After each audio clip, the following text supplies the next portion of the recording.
So in my last video, you learned how to consult with your students of business English like a pro and give them a consultation on day one. In this video today, you're going to learn the 5 hacks that you need to actually become that business English professional teacher that any student in this industry is going to pay good money for.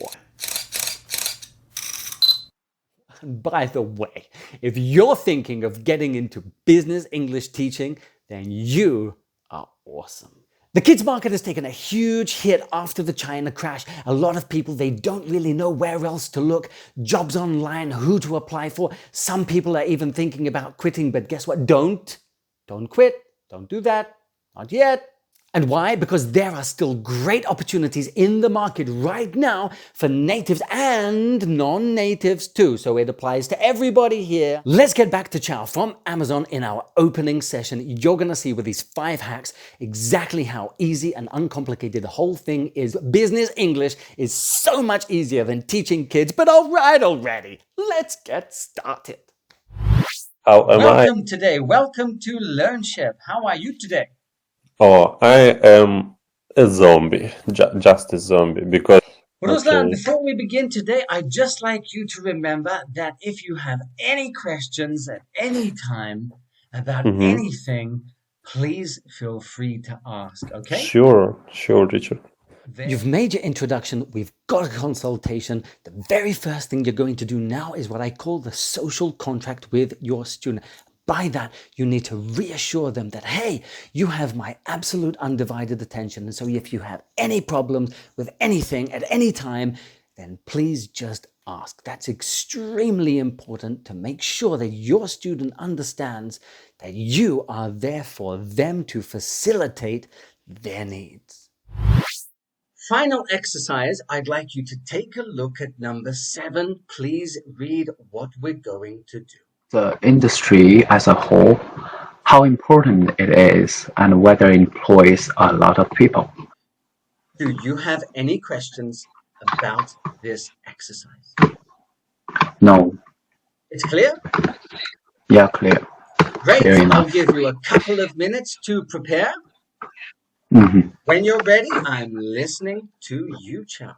Now, the second hack is a huge one because this is where it really differs from teaching kids. You are there as an observer.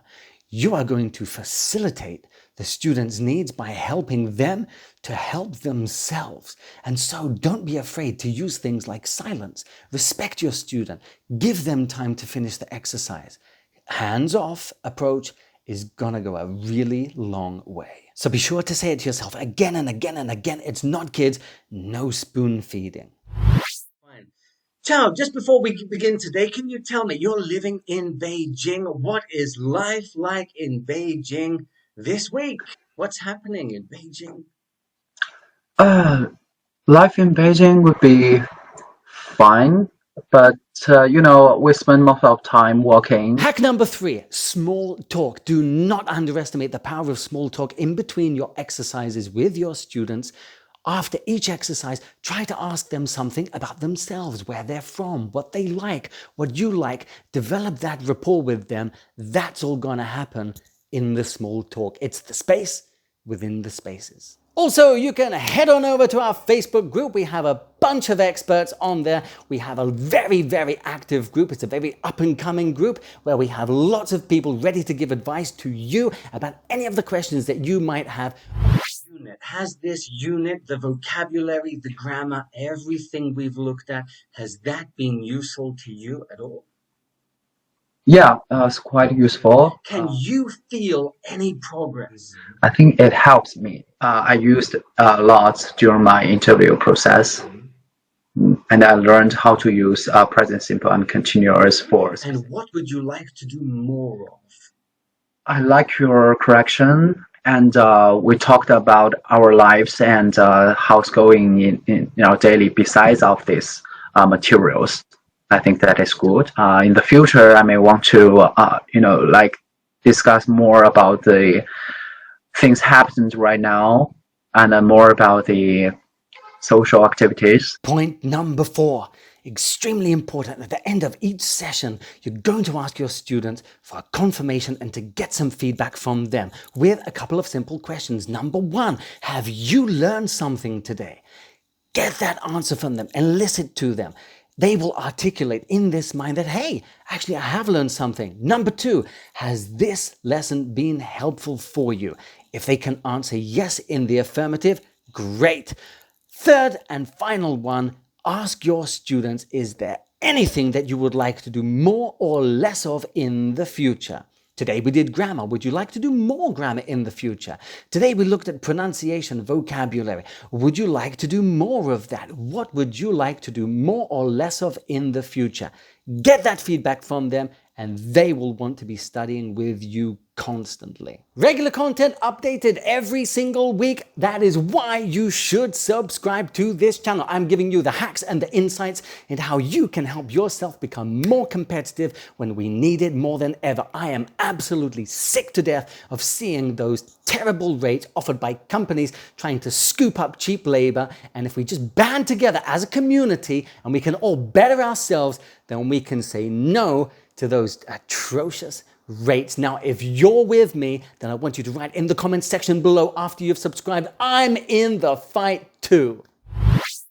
And number 5, be warned, is a bit of a shocker, but I promise you, no one else is gonna have told you this. It sounds like it's a little bit elementary, but give it a try and you're gonna see how it works.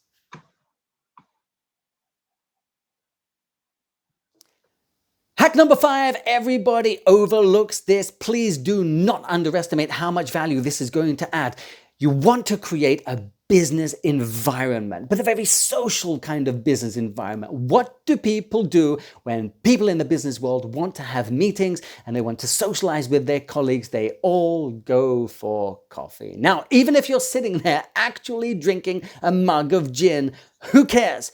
Have a mug from time to time. You be sipping that. It will relax things more. It'll create that environment that you want to have with your students. If you can do that, this is going to massively add value. Don't underestimate the power of using coffee in your lessons. Done. It couldn't be simpler. Take these 5 hacks, go forth.